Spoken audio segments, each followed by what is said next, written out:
मैंने भी कुछ बताया था कि नहीं बताया था? मैंने भी कुछ बताया था। बताने से क्या होगा, हम जलसा बर्बाद करेंगे क्या? ठीक है, मत कराइए तकरीर। आप जलसा मत बर्बाद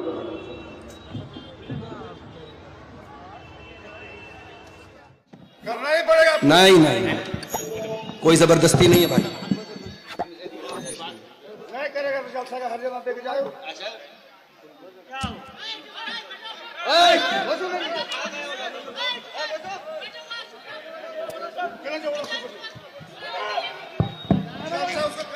भाई शेख हुसैन साहब को लाया जाए, भाई जल्दी शेख हुसैन साहब को स्टेज पे लाया जाए।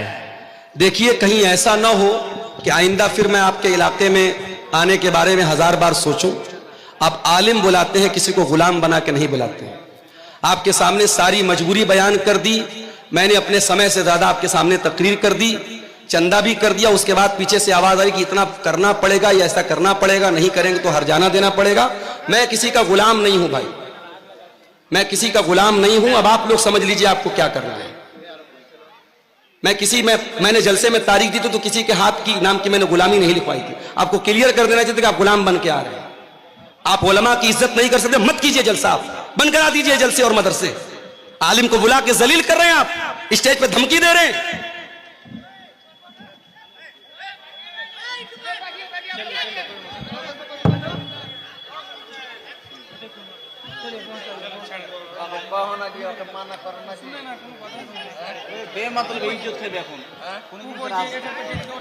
मैं भी कसम खाता हूं कि आइंदा इस इलाके में अब इंशाअल्लाह नहीं आऊंगा।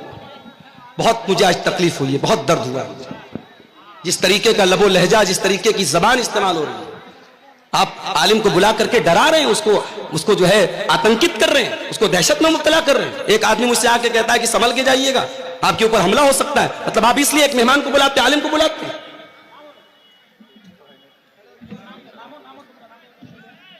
मैं मोहब्बत से, नरमी से बात कर रहा हूं, समझा रहा हूं, आपके फेवर की बात कर रहा हूं, और आप इस तरीके से मेरे साथ सलूक कर रहे हैं। मैं कितनी बार बताऊं कि मेरी मजबूरी है भाई। मुझे शौक है कि मैं बाई रोड 400 किलोमीटर का सफर तय करके जाऊं।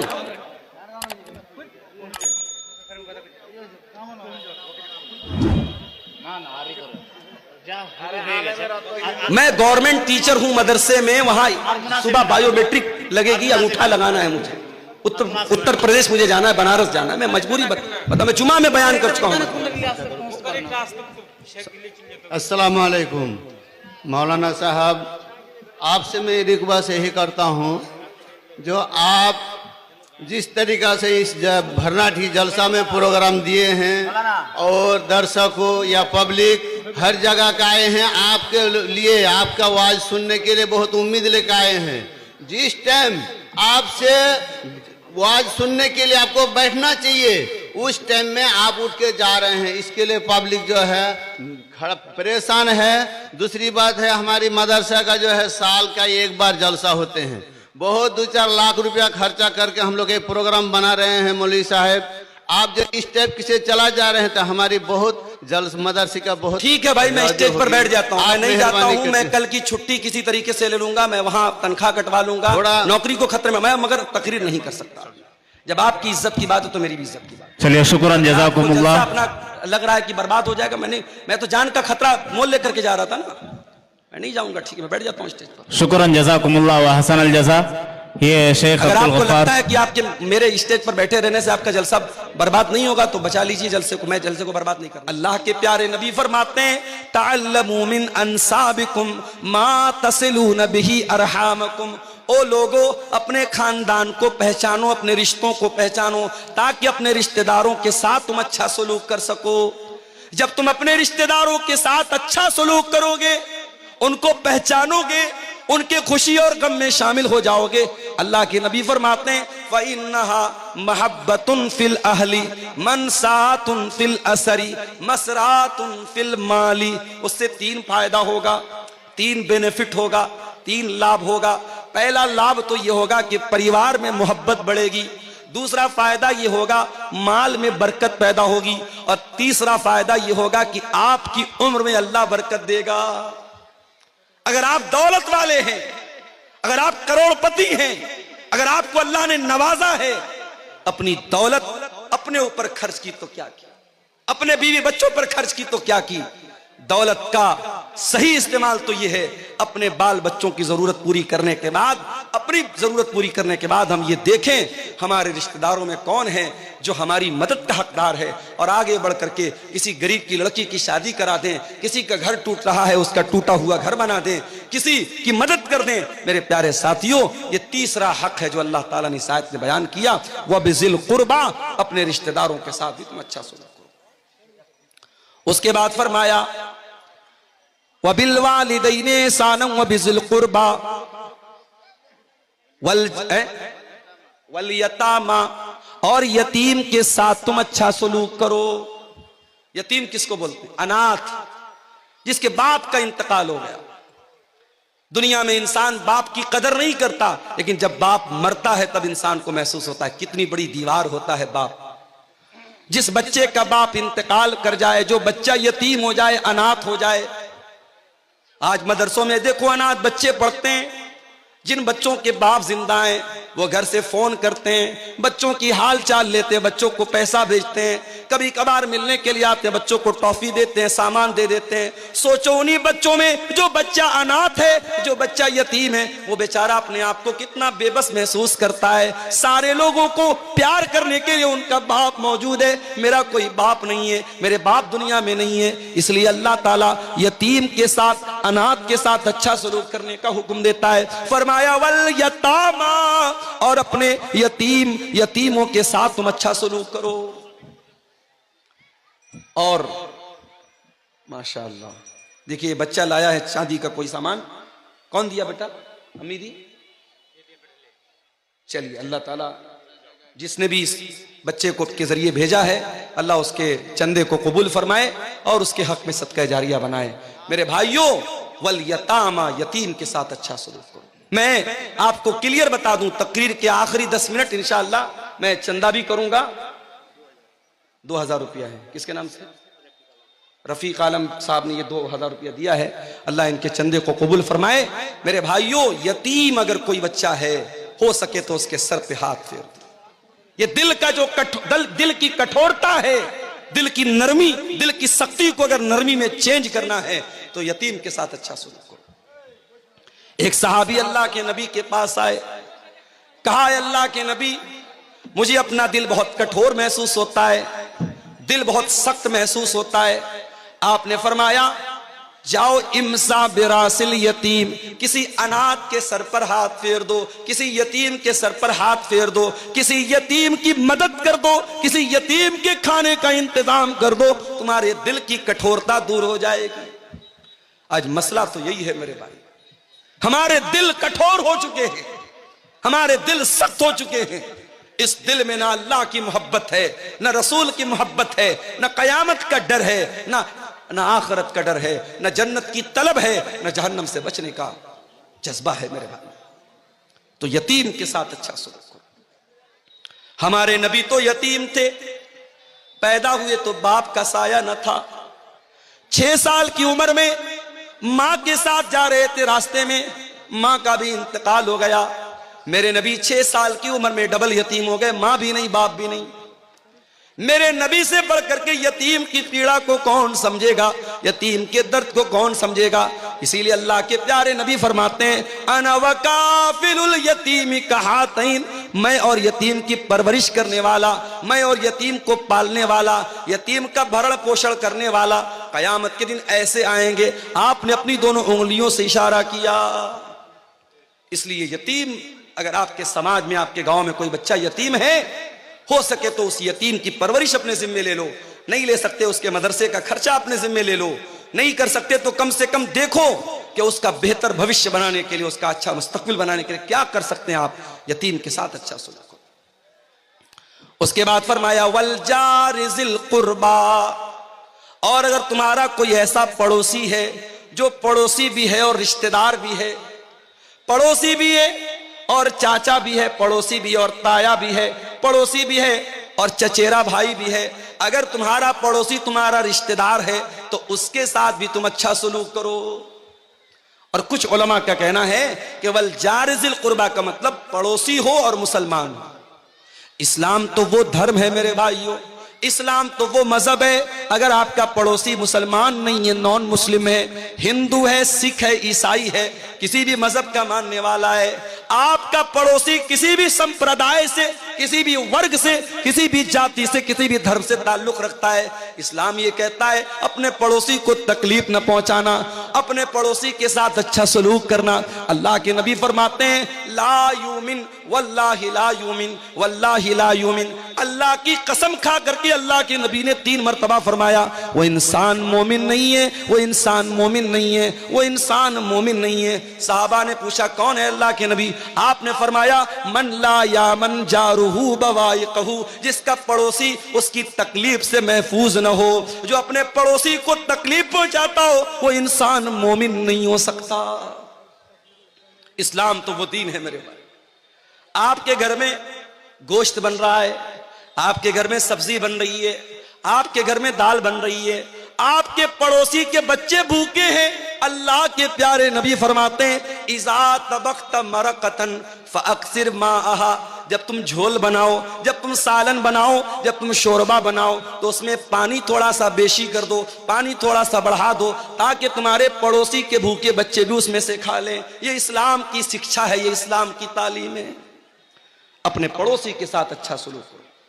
मेरे प्यारे साथियों, समय बहुत कम है, आप आइए, आते रहिए अगर आप मोहब्बत करते हैं, और मैं जानता हूं कि आप मोहब्बत करते हैं। इतने बड़े बड़े प्रोग्राम आप कराते हैं और यूपी से आप मुझे बुलाते हैं, तो यकीनन आपके दिल में कहीं ना कहीं मोहब्बत है। आप आगे बढ़िए और अल्लाह ने जितना नवाजा है दिल खोल करके आइए। ये माल, ये दौलत दुनिया में रह जाएगा, लेकिन इस मदरसे में और कुरान पढ़ने वाले इन बच्चों को आप जो दान देके जाएंगे इंशाअल्लाह वो आपको काम देगा, आखिरत में काम देगा, और हमारी दुआएं आपके साथ रहेंगी। आप आते रहिए और मुसाफा करते हुए यहाँ मदरसे को दान देते जाइए। मेरे प्यारे साथियों, मैं कुरान की सूरह निसा की आयत नंबर 36 पढ़ रहा हूँ, और इस आयत में 10 बातें अल्लाह ताला ने बयान की है, और इन 10 बातों को आपके सामने रख रहा हूँ। अल्लाह की इबादत करो, अल्लाह के साथ किसी को शरीक मत करो, माता पिता के साथ अच्छा सलूक करो, और रिश्तेदारों के साथ अच्छा सलूक करो, और यतीमों के साथ अच्छा सलूक करो। उसके बाद कहा वल जार ज़िल कुर्बा, उस पड़ोसी के साथ अच्छा सलूक करो जो पड़ोसी तुम्हारा रिश्तेदार है। उसके बाद फरमाया वल जारिल जुनुबी, और उस पड़ोसी के साथ भी तुम अच्छा सलूक करो जो पड़ोसी तो है मगर अजनबी है, तुम्हारा रिश्तेदार नहीं है, तुम्हारा रिलेटिव नहीं है, तुम्हारा संबंधी नहीं है। अगर पड़ोसी है किसी दूसरे मजहब का है, उसके साथ भी तुम्हें अच्छा सलूक करते रहना है। उसके बाद फरमाया वस्साहिबी बिल जंबी, और अपनी यात्रा में, अपने सफर में, तुम बस में जा रहे हो, तुम ट्रेन में जा रहे हो, तुम कार में जा रहे हो, तुम्हारे साथ जो सह यात्री है, जो तुम्हारे साथ को पैसेंजर है, जो तुम्हारे साथ सफर कर रहा है, उसके साथ भी तुमको अच्छा सलूक करना है। यहां ट्रेन पर हम देखते हैं साहब, ट्रेन के डब्बे के बीचों बीच जाए नमाज बिछा करके नमाज पढ़ने लगते। गलत है, ये इस्लाम की शिक्षा नहीं है। ये किसी दूसरे का आप आना जाना बंद करके, उसका रास्ता बंद करके आप नमाज पढ़ें। किसी ने वीडियो बना के वायरल कर दिया तो 1-2 जगह केस भी हो गया, वो केस ना भी हो तब भी इस्लाम की ये शिक्षा नहीं है। मेरे भाई, आप ट्रेन में हैं, अगर आप रिजर्वेशन करा के जा रहे हैं और आप आराम से अपनी सीट पर बैठ करके नमाज पढ़ सकते हैं, अपनी सीट पर बैठ करके नमाज पढ़ लीजिए, कोई मसला नहीं। उलमा का फतवा मौजूद है, ट्रेन की सवारी हमारे अपने कंट्रोल की सवारी नहीं है। कार से जा रहे हैं, कार को रोक सकते हैं, घोड़े से जा रहे हैं, घोड़े को रोक सकते हैं, ऊंट को रोक सकते हैं। ट्रेन तो हमारे रोकने से नहीं रुकेगी। तो ट्रेन पर आप अपनी सीट पर जहां बैठे हैं उसी तरीके से आप नमाज पढ़ लीजिए। अब कोई पूछे मौलवी साहब, ट्रेन तो हमारी पूरब की ओर जा रही है और हमें नमाज तो पश्चिम की ओर पढ़ना है, तब कैसे पढ़ेंगे? अगर पॉसिबल है, अगर ट्रेन पर अपनी सीट पर बैठे बैठे आप पश्चिम की तरफ, किबला की तरफ मुंह करके नमाज पढ़ सकते हैं तो कोशिश करके पढ़ लीजिए। और अगर पॉसिबल नहीं है, ऐनमा तुवल्लू फसम्म वजहुल्लाह, ट्रेन में मजबूरी की हालत है, आपको जिधर सहूलत हो उधर मुंह करके नमाज पढ़ लीजिए। और अगर ट्रेन की सीट पर बैठे बैठे नमाज पढ़ना पॉसिबल नहीं है और रास्ते में कोई स्टेशन आता है जहां 15 मिनट 20 मिनट गाड़ी रुकती है और स्टेशन पर किसी कोने में आपको जगह मिलती है, वहां पढ़ लीजिए। और अगर यह भी पॉसिबल नहीं है तो फिर आप अपनी जर्नी को खत्म करने के बाद, अपनी यात्रा को खत्म करने के बाद, जब आपका लास्ट स्टॉपेज आए, जब आप अपनी मंजिल पर पहुंचे, तो ट्रेन में जितनी नमाज छूटी है पढ़ लें। हालात आप देश के देख रहे हैं मेरे प्यारे साथियों। इस्लाम ये तालीम नहीं देता है आपकी नमाज से किसी को तकलीफ पहुंचे, आपकी जात से किसी को तकलीफ पहुंचे। फरमाया वस्साहिबि बिल जंबी, अपने सफर के साथी के साथ भी अच्छा सलूक करो। वब्नि सबील, और जो मुसाफिर है अपने घर में वो बहुत पैसे वाला है, लेकिन आपके यहां वो सफर में आया था, उसका किसी ने पॉकेट मार दिया, उसका पर्स चोरी हो गया, उसका बैग चोरी हो गया, या कोई आपके घर में मेहमान बन के आया है। फरमाया वब्नि सबील, अपने मेहमान के साथ भी तुम्हें अच्छा सलूक करना है, मेहमान को अच्छा खिलाना है, मेहमान को अच्छी इज्जत देना है। इस्लाम की एक तालीम यह भी है मेरे भाई। हजरत इब्राहीम अलैहिस्सलाम के घर में मेहमान आए। कौन आए? फरिश्ते आए। इब्राहीम अलैहिस्सलाम पहचान नहीं पाए क्योंकि वो इंसान की शक्ल में आए थे, बड़े खूबसूरत खूबसूरत शक्ल में आए थे। हजरत इब्राहीम अलैहिस्सलाम जल्दी से गए और बछड़े का गोश्त बना करके लाए, बछड़े को भून करके लाए और उनके सामने पेश किया। इसका मतलब यह हुआ मेहमान आए तो उसकी पसंद का खाना उसको खिलाना चाहिए, मेहमान को सम्मान देना, मेहमान की इज्जत करना, यह भी इस्लाम सिखाता है। फरमाया वब्नि सबील, अपने मुसाफिर के साथ और मेहमान के साथ भी तुम अच्छा सलूक करो। उसके बाद फरमाया वमा मलकत ईमानुकुम, जो लोग तुम्हारे अंडर में काम कर रहे हैं, जो तुम्हारे गुलाम हैं, तुम्हारे नौकर हैं, तुम्हारे कर्मचारी हैं, तुम किसी कंपनी के मालिक हो, बॉस हो, तुम्हारे अंडर में काम करने वाले लोग हैं, या तुम कोई कारखाना चला रहे हो, तुम्हारे घर में काम करने वाले लोग हैं, अपने नौकर चाकर के साथ, अपने गुलामों के साथ भी तुम अच्छा सलूक करते रहना। ये 9 चीजें हो गई मेरे भाई। उसके बाद 10वीं चीज क्या है? इन्नल्लाह ला युहिब्बु मन काना मुख्तालन फखूरा, अल्लाह ताला उन लोगों को पसंद नहीं करता है जो घमंडी हैं, जो तकब्बुर करने वाले हैं, जिनके अंदर अहंकार है, जिनके अंदर गुरूर है। अल्लाह गुरूर करने वाले को कभी पसंद नहीं करता। न दौलत का गुरूर चलेगा, न कुर्सी का गुरूर चलेगा, न खूबसूरती का गुरूर चलेगा। बहुत बड़ी दौलत वाला था कारून, अपने खजानों के साथ जमीन में धसा दिया गया।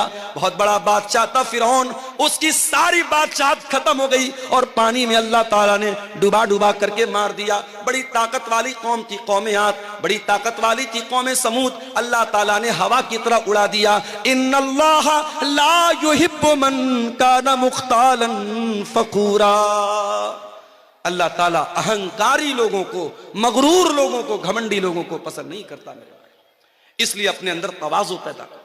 अगर समाज में आपको इज्जत मिली है, रुतबा मिला है, कदर करो इसकी, इज्जत करो इसकी कि अल्लाह आपसे काम ले रहा है। अल्लाह ने आपको लोगों में एक वर्चस्व दिया है, एक स्टेटस दिया, एक सम्मान दिया है। इसका दुरुपयोग न करो, इसका गलत इस्तेमाल न करो मेरे प्यारे साथी। अल्लाह के प्यारे नबी फरमाते हैं मन तवाज़ा लिल्लाहि रफ़अहुल्लाह, जो अपने आप को छोटा बना ले अल्लाह के लिए, जो अपने आप को हकीर बना ले अल्लाह के लिए, अल्लाह उसको और बुलंदी देगा, और सम्मान देगा, और ऊंचा मकाम देगा। तो ये 10 बातें हैं मेरे प्यारे साथियों जो सूरह निसा की आयत नंबर 36 में अल्लाह ताला ने हमारे सामने बयान की है। अब आप रात भर जलसा इंशाअल्लाह सुनेंगे, लेकिन मैं आपसे ये कहना चाहूंगा कि एक बार अकेले में बैठकर, तन्हाई में बैठकर जरा गौर कीजिएगा कि इन 10 बातों में से कितनी बात पर आप अमल कर रहे हैं। पहली चीज क्या है? अल्लाह की इबादत करना और अल्लाह की इबादत में किसी को शरीक ना करना। कभी गौर कर लेना घर में जाके, कहीं ऐसा तो नहीं कि हमारे घर में भी बच्चे तावीज पहन रहे हैं, हमारे घर में भी बच्चों के माथे पर काला टीका लगाया जा रहा है, हमारे घर की औरतें भी टोने टोटके कर रही हैं, गलत रास्तों पे जा रही हैं। अगर हो रहा है तो जाके बंद करा दो मेरे भाइयों, अपने अकीदे और अपनी तौहीद को बर्बाद मत करो। दूसरी चीज, माता पिता के साथ अच्छा सलूक। अगर आपके घर में आपके माँ बाप तकलीफ में हैं, आप इस आयत पर अमल नहीं कर रहे हैं, आप जाइए माँ से माफी मांगिए, बाप से माफी मांगिए, और यकीन रखिए जब तक माँ जिंदा है माफी मांग सकते हो, बाप जिंदा है माफी मांग सकते हो। माँ चली गई, बाप चला गया, पछताओगे कि काश मैंने माफी मांग ली होती, काश मैंने अच्छा सलूक किया होता। आज इंसान 4 पैसे कमाता है, माँ की दवा के पैसे उसके पास नहीं है, बाप के इलाज के पैसे उसके पास। अरे ऐसी दौलत इकट्ठा करके क्या करेगा?